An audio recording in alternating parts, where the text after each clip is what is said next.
Ready? Here we go.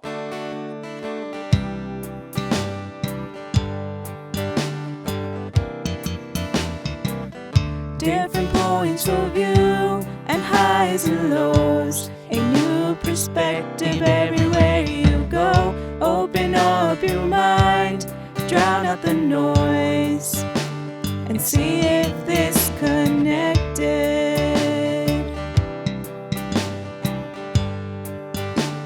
And see if this connected.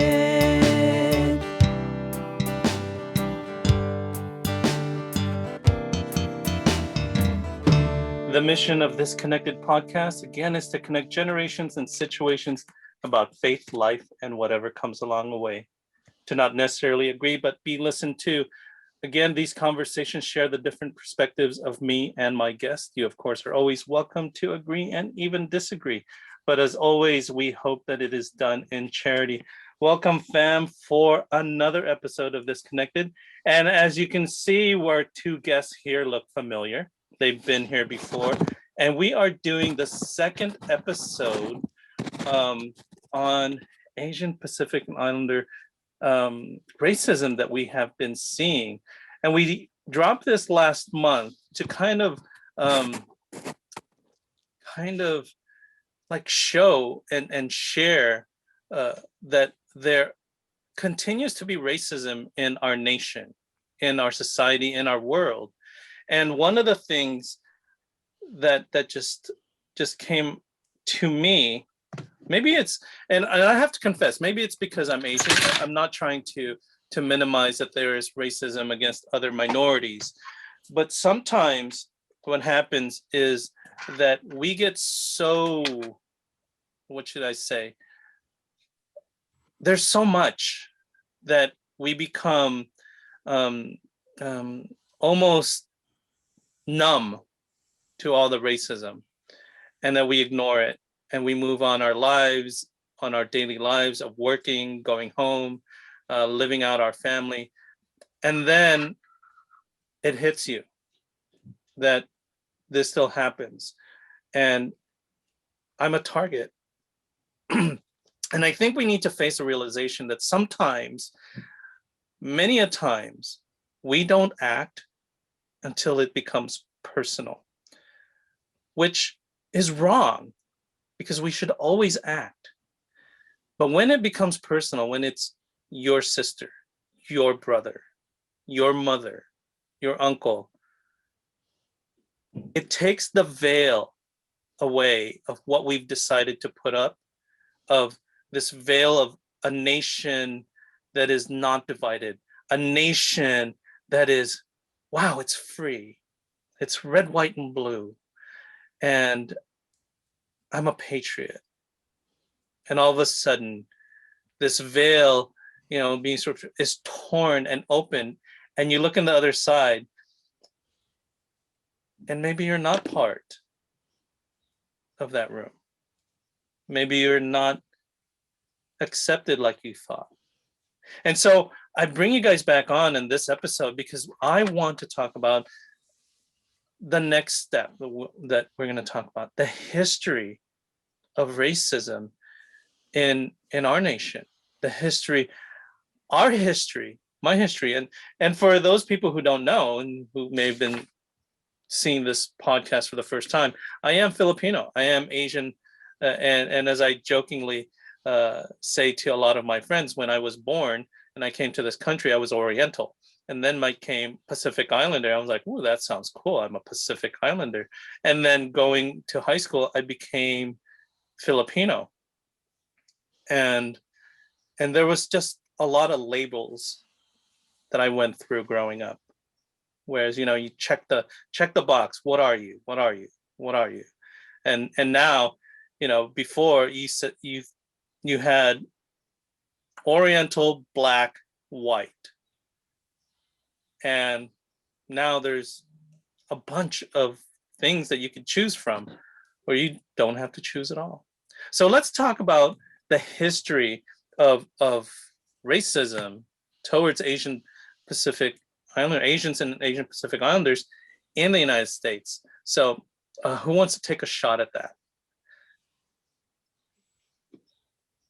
Well, if we're talking about for us Filipinos, um, I mean, we have a long history of racism affecting us.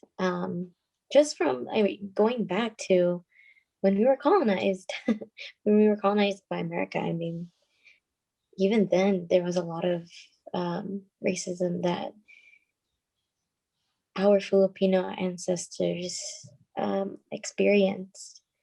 Um, yeah, and I think, you know, like you were saying, I think that because it's not something that maybe we relate to in the present day, we might not have, we might not know the gravity of it, but it was those were tough times. You know, Those are tough times. I mean, we were colonized, and then not only were we colonized, but then we weren't allowed to become citizens of the US, even though we're supposed to be US territory. And then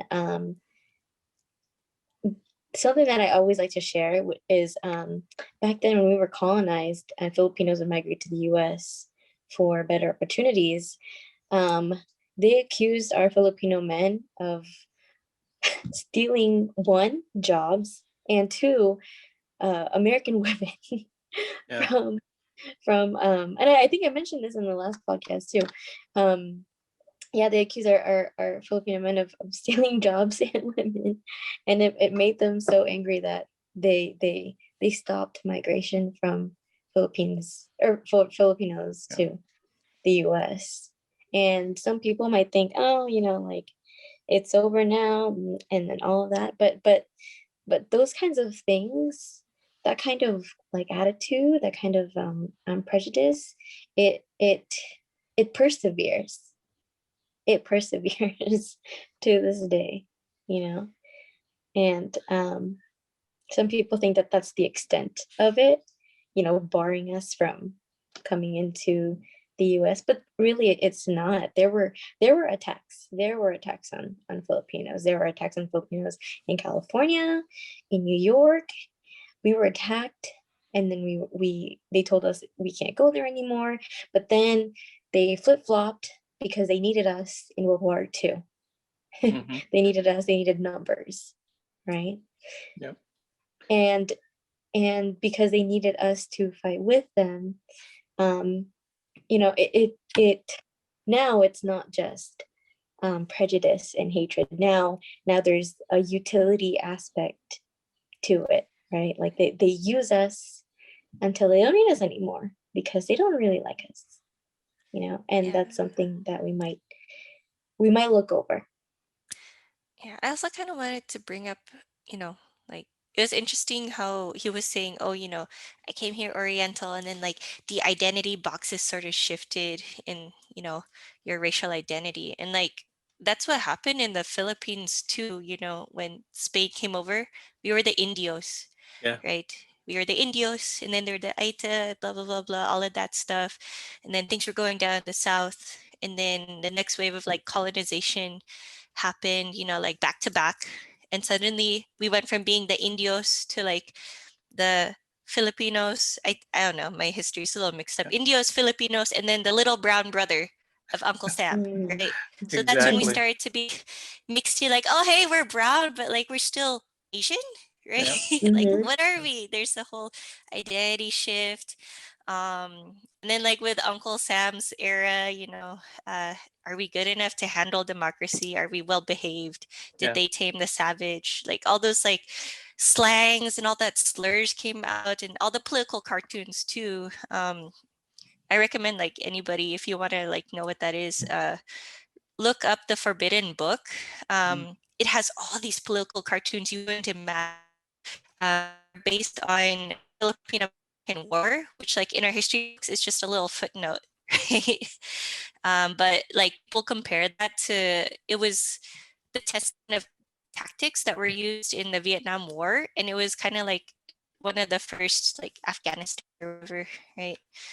So I guess what I'm trying to say is like uh as these waves of colonization have happened in the Philippines, our identities have definitely been transformed, shaped, and impacted.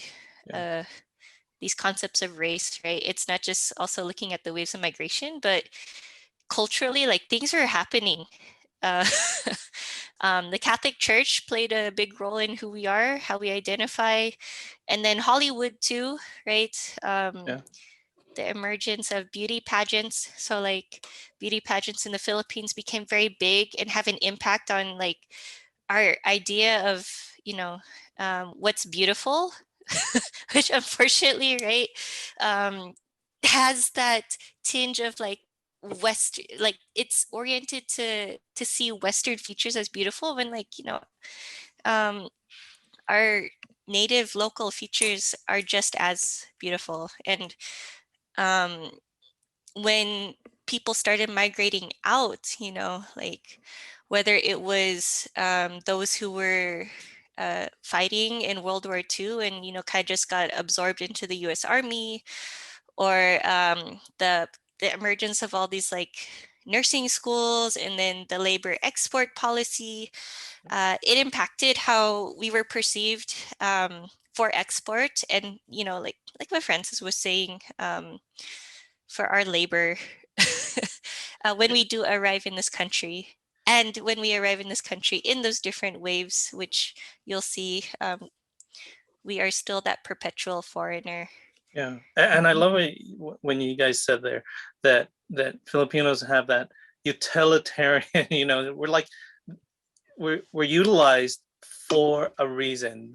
It's almost like, oh, there's these islands and there's a whole bunch of people and we can use them for utilitarian purposes. First as workers in the fields, then in the 50s and the 60s as nurses because there was a shortage, and and just the whole history of, we just celebrated 500 years of Christianity in the I felt that. Philippines. That was March 14th, Mhm. which always cracks me up because one of the things that President McKinley in 1898, when he claimed the Philippines as the benevolent colonizer, was to Christianize heathen Filipinos. And the funny thing that I thought about that was we were already Christian before the foundation of the United States. And the whole thing that we shared, that the least thing, the footnote in history books is the Filipino-American War that lasted for years and all these Filipinos died. And as you said, the way that the brutality of how the Americans fought the Filipinos is probably in that book that you said is cited as a way to conquer people. It's a war of attrition, atrocities, and annihilation. Kill every male over the age of 10. I still laugh that the bells that were taken from this town is still in Kansas to this day and still have not been returned. War booty. So that's the disrespect of the idea that, well, we won, so we get to keep it. And the whole thing of what we were taught of what America is, and Filipinos are very loving, we believe. And you get over here, and first, that migration wave to Hawaii to work in the pineapple fields, and then sent to the West Coast to work the farms, and because and the thing that where I learned this was when I went to the Philippines to study. I think I mentioned this last time, is at the U.S. Embassy Library. Not in the library in the Philippines, not in the library in the United States, but the U.S. Embassy Library had all these documents about things that happened in the Philippines and in the United States of the racism. The whole concept that you said, that historically Filipinos were considered nationals. And so as a national, just like Puerto Ricans are nationals, just like Guamanians are nationals, just like American Samoans are US nationals, that mean that you can come back and forth into the United States. You have a blue passport. And so, unlike the Chinese and other Asians, you couldn't stop Filipinos from being brought to the United States. I'm saying brought to the United States because we didn't just say, hey, you know what, I'm going to go to the United States and take a trip. No, we were contracted to come. And then the things changed in the 30s when I was looking at historically, when people who were Anglo came from the Midwest because of the Depression, went to the West Coast, there's work. They weren't there before. Only brown people were working the fields. Now they wanted to work, gets to Stockton, and all of a sudden we're taking their jobs. And I think that it was the Tidings-McDuffie Act that changed our classification from being nationals to being aliens. And as soon as the Congress signed that, you limited Filipinos to 50 men per year. Men, not people, men per year. And why only men? Because guess what? The laws. You couldn't marry outside of your race. And then with a promise of that benevolent promise that you will get, your freedom in 1946, which we did at the end of a atrocious war with the Japanese.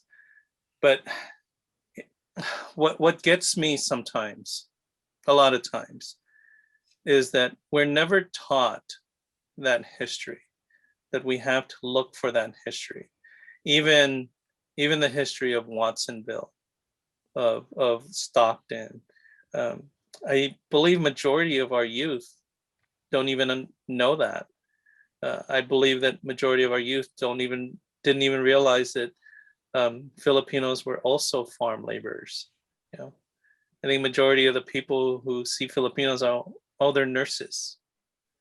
They weren't part of the movement for farm workers.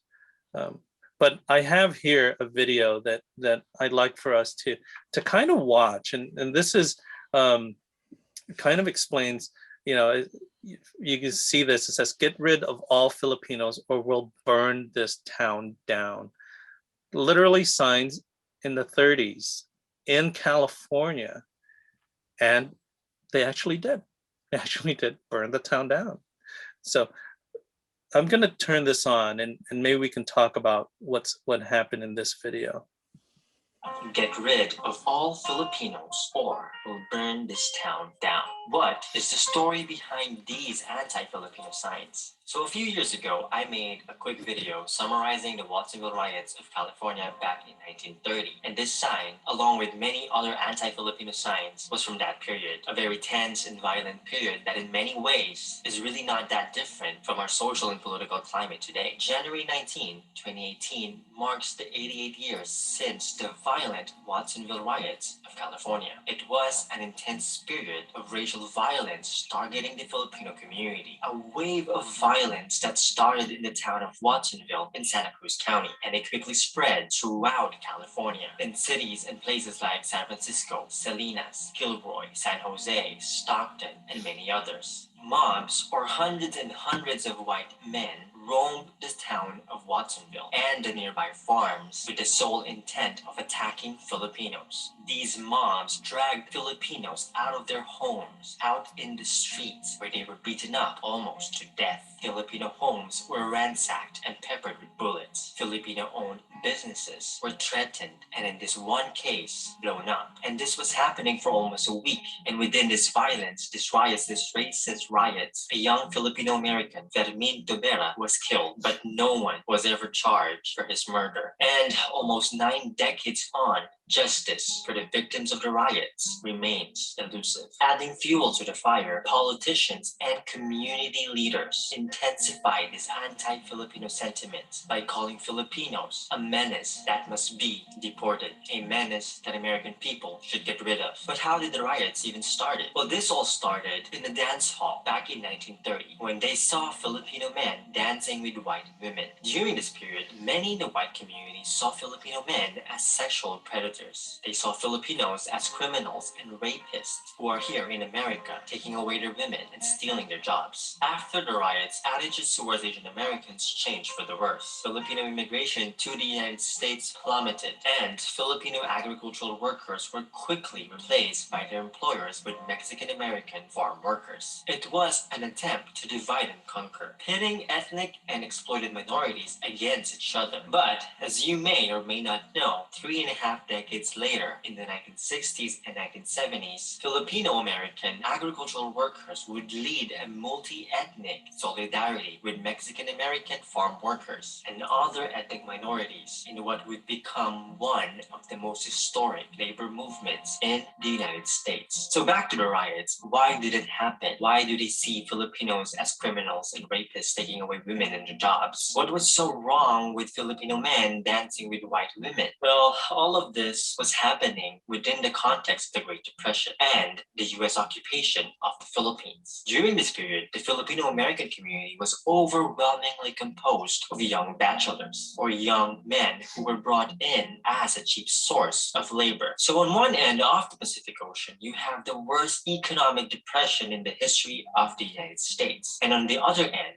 the United States just took over the Philippines and started using it as a cheap source of exploitable land and exploitable labor. And in the midst of it all is American imperialism, taking advantage of the dire social, economic, and political situations in both the United States and the Philippines. And if you look deeper, these systems of exploitation is very similar to how the global economy continues to function today. By 1930, the Filipino American agricultural workers were the dominant Asian labor force in the country, but they were treated badly and were paid the lowest. And on top of these labor exploitations, Filipino Americans faced anti-immigration sentiments, intense discrimination, racism, and violence from the dominant white community. These anti-Filipino sentiments were not limited to Watsonville or California alone. And if you think about it, these anti-Filipino sentiments that led to the riots are the same anti-immigrant sentiments that we see today targeting ethnic minorities here in the United States, even coming from the White House itself. The Watsonville riots was just one of the many injustices that people of color have endured throughout history, not just Filipinos or Filipino Americans.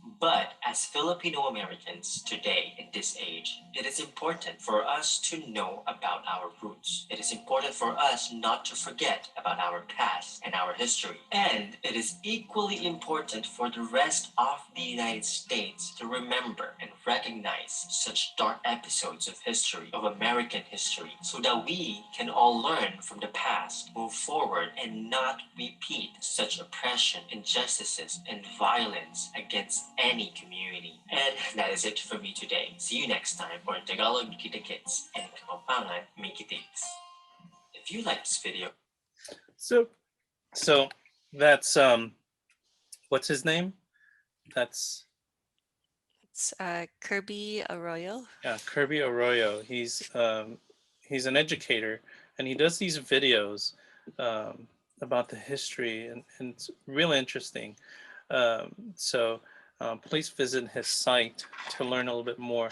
But he mentioned, and he touched, I chose this because it was a short 5-minute section that we can talk about. But he touched on so much there, from the beginning of colonization to the racism to the 30s, and he even touched on current issues, and he even touched on how to move forward. And so what was your take on that? What was your take on the video we just watched? Well, it's the things that he mentioned were some of the things that we mentioned too, right? Yeah. So it amazed me because it's like, see, it's history. It happened, and him saying that these are some of the things that we see even now is it's true. And then what I really liked is when he mentioned that even back then they were pitting minorities against each other. I love that he said that because it happened, and it's a pattern. It's a pattern that they pit minorities against each other, but they themselves here in America, in our system, they treat us similarly because like he said and like we said, there's they treat us like utility. You know, they've used us for our nurses, our labor, our resources, and they've done the same, such as for Latin Americans. They did that to them, you know, good neighbor policy. It has affected Latin Americans, where suddenly there's a bunch of propaganda saying, you know, we like Mexico, we like Mexico. They it's fun there, but that's because that's their domestic exports. Mhm. You know, it's utility again, and some people think like, what's wrong with that? Well, it it makes them take advantage of our culture, of what we have, right? But then it never they never take responsibility for hurting us. I, I think like what was going through my mind when I was watching that, also just, in light of the current events around like escalating, right? Escalating Mhm. anti-Asian violence, not just like, verbal hate, but physical violence, was that he was talking about how Filipinos were being dragged out of their homes. And, just putting myself in that position, like, dang, what would that be like, in my neighborhood if it got to that point where there were mobs of people who were specifically targeting me and my loved ones who are also Filipino. And it's really scary and eerie because yeah, it hits really close to home.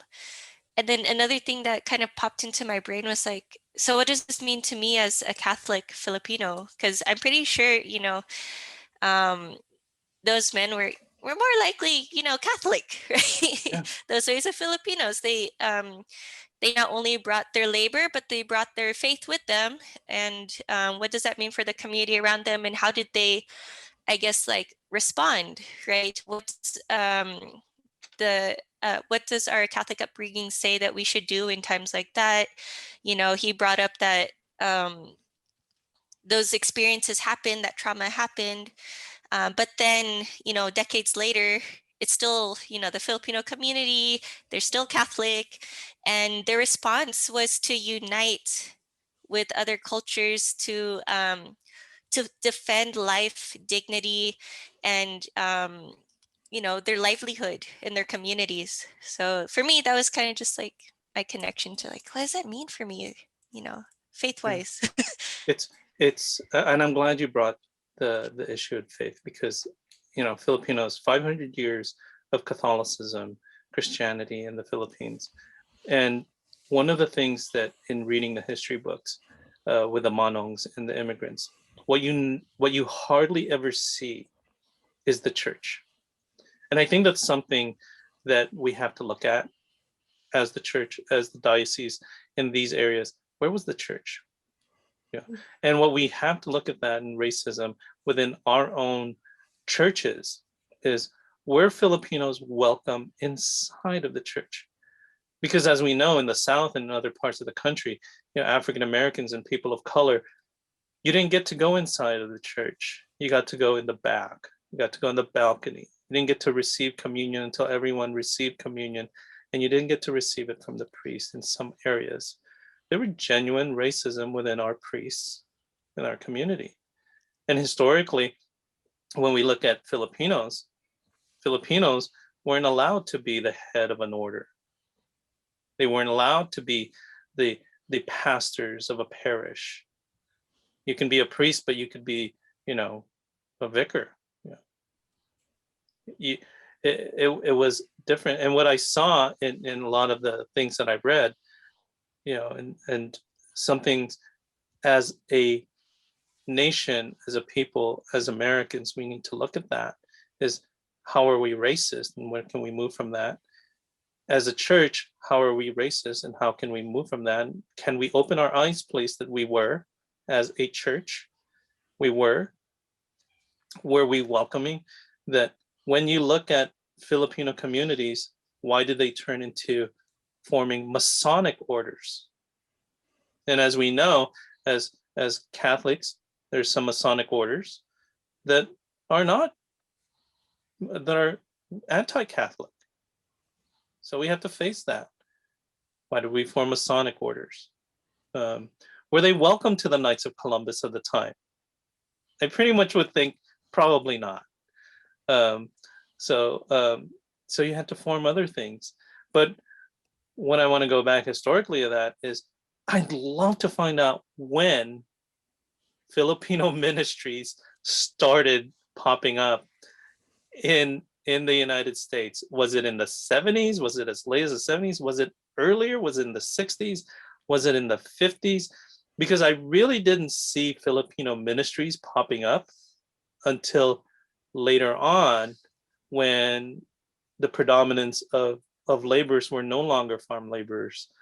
And then we had, Filipino ministries, where growing up, I knew that if we wanted to taste some Filipino food and meet other Filipinos from all over, you went to church and went to a Filipino ministry, and it's centered around faith and food.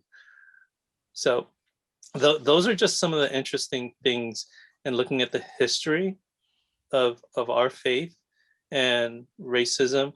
It's not, unfortunately, it just didn't happen in the secular world. It also happened in our faith. Something we really need to address as well is, this is, the Jesuits, they owned slaves. They're paying reparations for that right now, so good for them. In the Philippines, as we know, historically in the Philippines, the church owned majority of the property. Most Filipinos before the Americans came were serfs to the church. The biggest haciendas were owned by the Franciscans, the Dominicans, the Jesuits, and the like. So it's interesting how much we can move forward, but still remain where we were. I want to address the, it says like Filipinos, even the word Filipino was not our word for us as natives. We were Indios. And Filipinos were those who were pure blood Spanish that were born in the Philippines. You were considered a Filipino. I would be an Indio. And here's in trying to look for some information for this podcast, I was looking at, Filipinos who arrived in North America. We were here way before the founding of the United States, but we weren't considered Filipinos. We weren't considered Indios. We were actually considered Chinos. And the Spanish considered Chinos as not the Chinese. They were those Filipinos who were coming from the Philippines and the reason why we were given that name Chino was the natives here were also called Indios, and they wanted to classify, again, label. There's a difference between the natives of North America and the Indios of the Philippines. So that's why we got Chino. So. Oh, is So that like around the time when we were also still part of the Diocese of Mexico? Yep. Like wasn't that a thing? Yeah. Yeah. It's so interesting, the parallels between, across the oceans, we still face similar experiences and And I'm labels glad apparently. Kirby said that, because you guys know it. Nicole, Francis, you know the history. I know the history because I'm so interested in it. But our young people don't know the history. And I like what Kirby said, is that although this is painful, this is a dark time, we need to know it. We need to share it so that we can move forward from it. You know, it's kind of like my kind of like that conflicted thought of removing everything from our history books that is offensive, because then will we forget, and will it just be repeated because people forgot? Yeah, it's like when I look at the seal of Los Angeles, the mission has no cross because they removed it, but the mission has a cross. It's part of our history. So I don't know what you guys think about. I think I'm going off on tangents because I do. I tend to do that.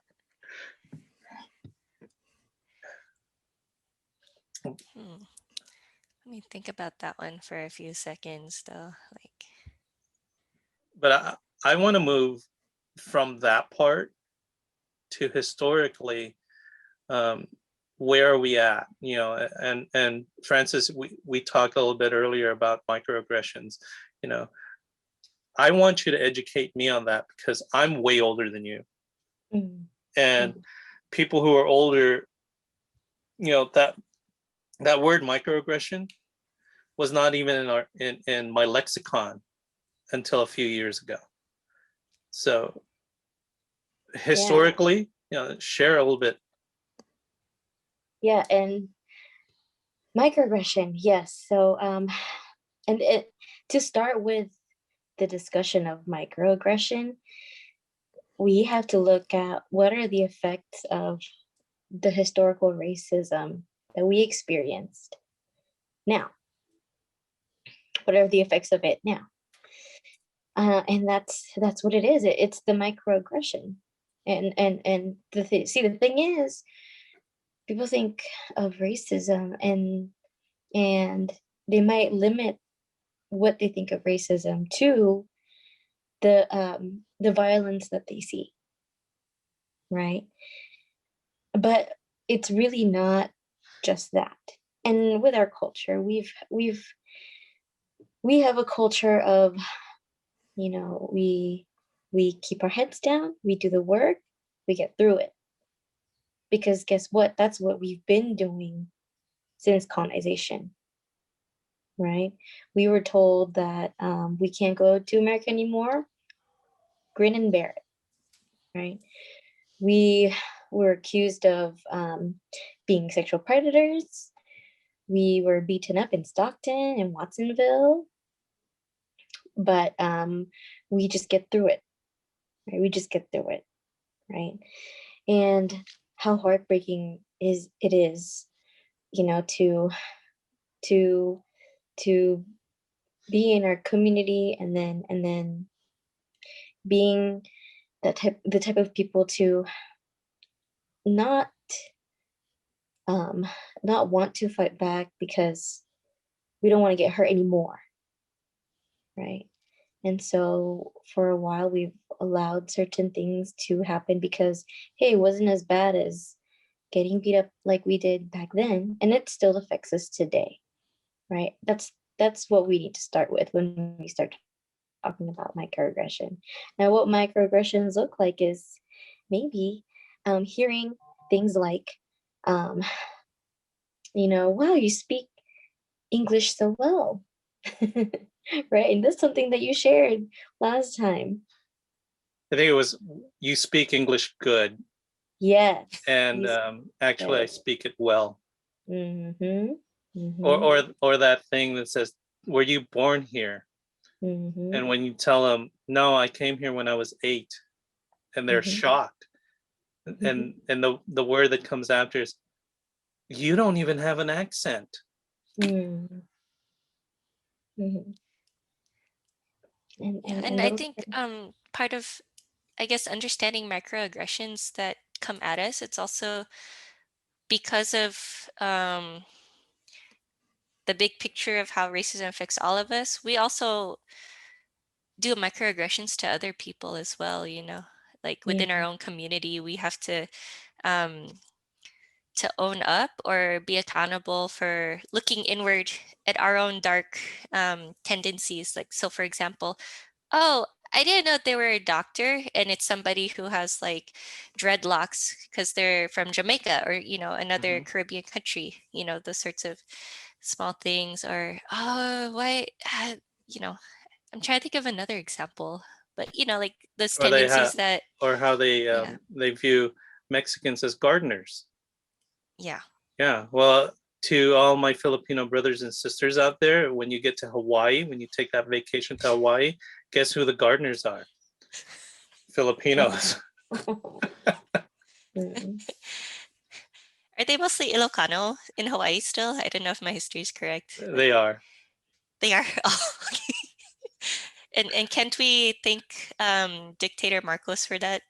Just No, out of we can curiosity. actually No, so thank the Dole plantation for that, mm, because the history wise, again, the northern part of the Philippines is very dry and arid, and there was not much work, and so a lot of men, a lot of people were pulled from Ilocos to work in these plantations, and so that's where, when you look at the places where they pulled a lot of Filipinos, young Filipinos, they were from the Visayas and they were from the north.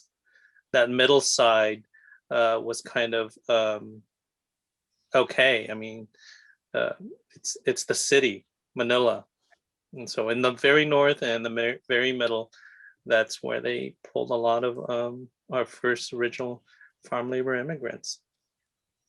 It's insane. But yeah, the Hawaii, there's a lot of Filipinos. You could see it, and even our own racism that was instilled in us by the Spanish and then by the Americans is this Mhm. divide and conquer. You know, pitting other people against each other. And if you look at the history of the Philippines, 87 different dialects. You know, I grew up thinking it was 77. It's actually more, but we speak differently, different dialects, and we don't like each other. Mhm.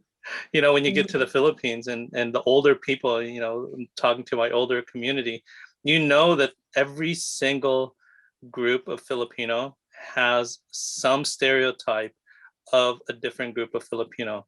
The Ilocanos are like this, the Tagalogs are like this, the Kapampangans are like this, the Visayans are like this.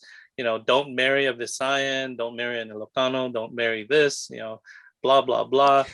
You know, to the point where I was really looking at that, where there's a province in the Philippines that is Tagalog, right in between two large sections of Ilocanos. And historically, what you could really look at that is they just lifted up a whole bunch of Filipinos, Tagalogs, and put their tribe in between those as a buffer so that there wouldn't be just this one large group. So there's the northern Ilocanos and the southern Ilocanos. So it's crazy how they can change that. And again, historically, why the Philippines does not speak Spanish when we were a Spanish colony. And again, thank you, church, did not teach us the language. Why? The friars decided to learn the language. And the reason for that is, well, if they can't unite and they can't speak to each other, then they can't unite. And so then they would depend on us to communicate between each other. So dang, that says a lot. Like, if these little ethnic groups in one country can't speak to each other, they can't unite and like make genuine change to assert for their yeah, rights. And then like flash forward to here, where it's like immigrants from different countries yeah, speaking different languages, different body language, cultural values, and things like that. If they can't find that common language, then there's not that high possibility that they're able to really create that momentum to assert for their rights. And yet, history also shows that when those bridges are created, like change is made. Yep. Ah, mind And blown. and I don't necessarily like that word of common language, because I think there's beauty in different languages, but there's commonalities in understanding and appreciating each other's culture. In the Philippines, where I think it wasn't as much as a common language in speaking Spanish, but a lack of education, not providing us education. I mean, we literally had to fight for education. So thank you, United States, for giving us education. But my thing with that is what unifies us is an opportunity for education for everyone, and then not necessarily a common tongue as in language, but a common appreciation of each other's culture, that I'm not better than you, you're not better than me, but together we're so much greater. An appreciation of that would go a long way in making, just me, a better world. One of the things, when I was talking to my friend, longtime friend, and she had called me and said, we heard this, the tragedy of the racism against Asians, and we want to be there for your community. Now she belongs to uh, a black church. She belongs to a black church. And these are a small group of African Americans in their church. And I was telling her about the plight of Filipinos and immigration and things like this, and not being able to go home because you're here illegally or undocumented. And she said, she smiled and she said, the difference between the racism that you feel and me and black people is that we don't have a home to call home. See, she said, I can't go and say, I'm going to go back home to Africa, because that's not my home. This is my home, whether I'm welcome in it and whether I'm welcome in it by the people who brought me here, the white people who brought me here, or not welcome in it by, she said, by your people who immigrated here, because you treat me just like the white people who brought me here. This is my home. And so what she said is, what I would hope is that everybody would come here and say, this is my home, and appreciate everyone who's home. Yeah. And I mean, every time it's like woke me up in my thoughts about that. Yeah. And I think that's where we need to really address is, dialogue, but as I think one of you said before, dialogue, but dialogue with truth in mind.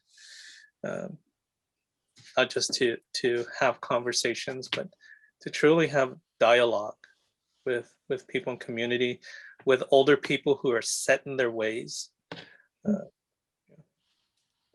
And mental health wise, not to be insane, not people because you're crazy, but to be able to, I put myself here where the scars that I still bear with the microaggressions of teachers and best friends. You thought they were best friends, but their parents really didn't like you coming over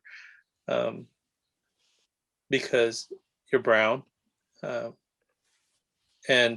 the words that are said is, just grin and bear it. You're lucky to be here. Feel fortunate. Even our parents say, feel fortunate that you're here. I mean, you could be in the Philippines really having it bad off. You don't have it as bad as those people in other countries. So feel fortunate. And even when, a priest who may not have bad intentions say things, brings you back to a point where, well, why am I not worthy to be thought of as able to do something? Because I wasn't this or not that. So I just think we need to really face our demons, and historically Yeah. face our demons. I think before I forget to, like when you were talking about this notion of home and how people should feel at home, it's so complicated because the original people on this land, right? They were majorly displaced, Oh yeah, experienced so much genocide, and I feel like we actually haven't touched much on no, that experience too. And what does it mean for us to be, in the diaspora on occupied land that was also entangled in the different mission systems on, at least on this coast, right? There are so Mhm. many missions that have committed atrocities that until now it's hard to talk about reconciling when those dark times are not um, not brought out into the light enough for discussion. And uh, there's something else I wanted to mention too, just about how you mentioned that we should talk with the older generation and things like that about these things. And it's really difficult because, you think at the community level, it's hard to bring out those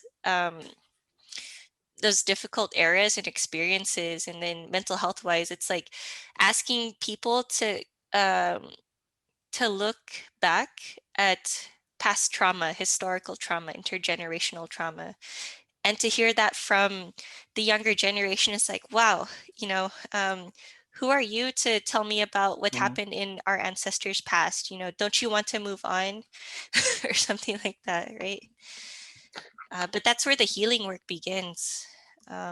It's difficult. Me and Francis, we both work in the field of mental health, and it's tough, right? At Yeah. this time, because that history isn't studied enough. Triggers are popping up for a lot of people who have experienced, whether it was Manzanar, whether it was the aftermath of 9/11, right? Different API experiences are being experienced again. Those memories are coming back to life. And as a community, it's like we need to be ready to create safe spaces to process that as more things are happening to us. Right? Yeah, it's definitely a need Oh, for. sorry. And just to add one last thing, and a pivotal part of that healing should definitely involve the church, should involve church spaces and faith-based Mhm. spaces. And definitely, as I was going to say, is that trauma, and there's a word, trauma informed care, trauma informed care, knowing that there's trauma there and having that ability to understand, and what do we do now to care for those people who are traumatized, and how are we re-traumatizing people when these things happen. Because I tell you, if we're going to talk about this in our next episode, we're going to talk about action plans and what we're going to do. I think the worst thing that people do is bring up past without solutions and without support, because we re-traumatize those people who went through those episodes in their lives. I mean, if we brought back and say to a Manong, hey, tell me about that time when you were a child during that riot. Tell us that story. Well, that story might be so triggering to that person that it brings them back to that trauma. Um, so in the field of mental health, we have to look at that, even triggering our older people who may have subdued all of that. And Filipinos, we're so good at putting things under the bed and just forgetting it. We're past that. We've moved on. Move on. Um, but then it comes back. It comes back and comes back, and the way that we live our lives, or our inability to live our life fully. And yes, the church has to be part of that. But we as lay people need to push the church to address that and be a part of that. You know. So, friends, this was. What do you have? Do you guys have anything else that you'd like to share? It's hard for us to really encompass everything that we want to share, because then we would be like, this would be like a a 6-hour seminar and discussion. But hopefully this opens up that window for people to have, sorry, I had Indian food. It just comes back. I mean, it's like, I love Indian food, but anyways, I'm going off on a tangent. And hopefully, our conversation will pique some interest. If you are listening to this podcast and you have Filipino friends, ask them questions. Ask their parents questions. I guarantee you those parents they're going to react like, oh, I have nothing to say. But they do. Push them. They'll be so, you won't get them to shut up. Filipino parents, they don't shut up. Ask your friends, hey, do you know anything about your history? And ask them, why not? Go on YouTube, learn a little bit about API history. See what you can do. Education and knowledge of the history allows us to be able to move forward and find those solutions of things that didn't work, or why people did what they did, and why Filipinos and why other Asians react the way that they do. Why do we not get so involved? I mean, those are questions we never talked about, but why do we not get so involved? So I think having that discussion, and I invite anyone who wants to have that conversation with me, or I'm even inviting people to have conversations with Nicole and Francis. If you want to have that conversation, give us a call. We'd love to have that conversation. Having an open dialogue is important in this time of tragedy, and this time where we think that we should be so much better now and racism should be erased. I'm sorry to say, folks, that I doubt that racism will ever be erased. There will always be some lunatic, there will always be some crazy person, there will always be someone who will think crazy thoughts. But I think we as a people, as a faith community, can really identify what should happen and fight for that. Fight for justice. And for people who may share thoughts that are contrary to another person, and your mind is changing, it's okay. It's okay to own up, to say, hey, you know what, my thoughts were wrong. And for people who finally got that friend, or that father, or that mother, or that sister, or that crazy uncle to finally think differently and open up their mind to accept that, hey, maybe my thoughts are racist. For you to finally have gotten that person to understand, be open to them and saying, thank you. But don't put them down and say, told you so. Because that just pushes the conversation away. We need to be better. We need to be so much better. And I think the Lord said in His greatest commandment, who are we supposed to love? Let's love our enemies. Love our enemies. And if we can love our enemies, then definitely it's so much easier to love our own friends, the people that like us. So on that note, fam, do you guys have anything you'd like to say? Thank you for listening to another episode with Nicole and I in it. Hopefully our listeners right now have been able to take away some of the history that we shared and enlighten them to the patterns that keep happening, so that we can work out how to prevent it, how to be there for each other, how to call it out. Yep. Me too. Just Thank you again for listening, and also be safe, be well, and don't lose hope. Don't lose hope. And call someone, talk to someone, talk it out. You know, don't hold it in. If you have a question, no matter how dumb you think the question is, ask it anyways, because you deserve an answer. Conversations are important.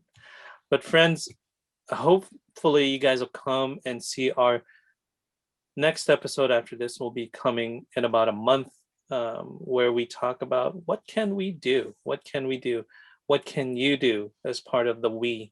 And so we're looking forward to doing that episode to talk about you a little bit more and resources and what actions we can take.